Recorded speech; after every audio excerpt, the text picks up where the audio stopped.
Hello everybody, the Lawn Gnome is here. Deep shit.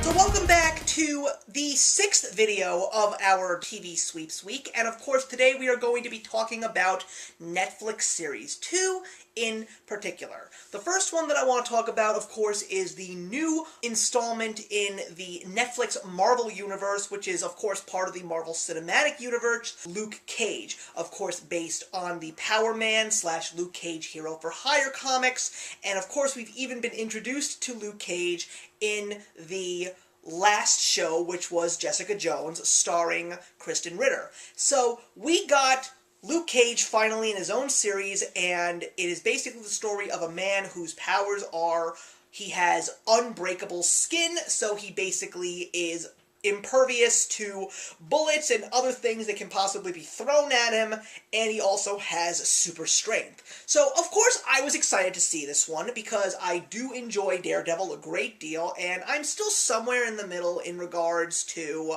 Jessica Jones, but Luke Cage was definitely a great show. So Mike Coulter plays Luke Cage, and he played Luke Cage in the previous show, and he definitely does a great job. The perfect person to play a truly strong man who doesn't really want to be the hero, and he's very modest and humble, and he treats everyone around him that he loves with love and respect.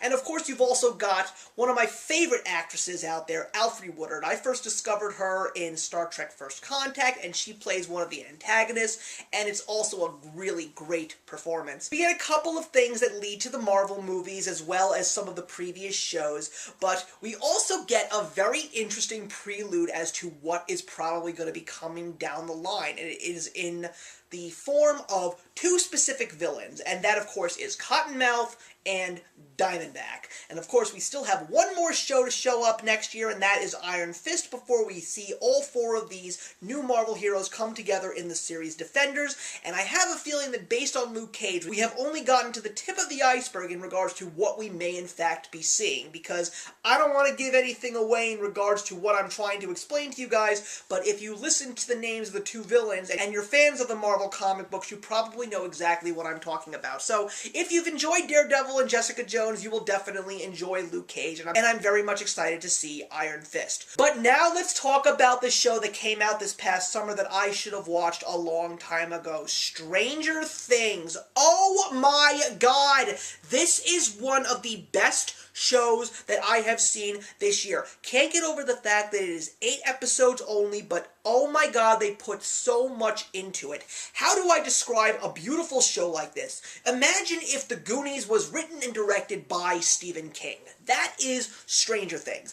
Everything 80s that is involved with science fiction and science fiction thriller and horror, and even a little bit of John Hughes teen comedy thrown in there with an amazing 80s synthesizer soundtrack, as well as some very famous songs from the 1980s. You just have such an amazing show that you need to see. It's also got some very well-known actors, and one of them that really stands out for me is Winona Ryder. I hadn't seen Winona Ryder in anything that she was this good in years. She just wowed me. But so did the kids. These 4 boys, and of course Elle, are just such great characters. There is not a single person that I can truly put as my favorite character on this show, because every single character in this show, from the children to the teenagers to the adults, everybody has a story, and everyone is such an integral part of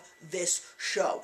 And I am so excited for the second season because of how the first season ended. Stranger Things is without a doubt one of my favorite shows, and I am going to be watching this show pretty much like Westworld over and over and over again, because there is just so much in this 8-episode first season that you just need to watch multiple times, because you are just going to love the nostalgia or probably find a whole bunch of things that you missed. And I don't even know what show in regards to these two brand new shows in science fiction is better, Stranger Things or Westworld.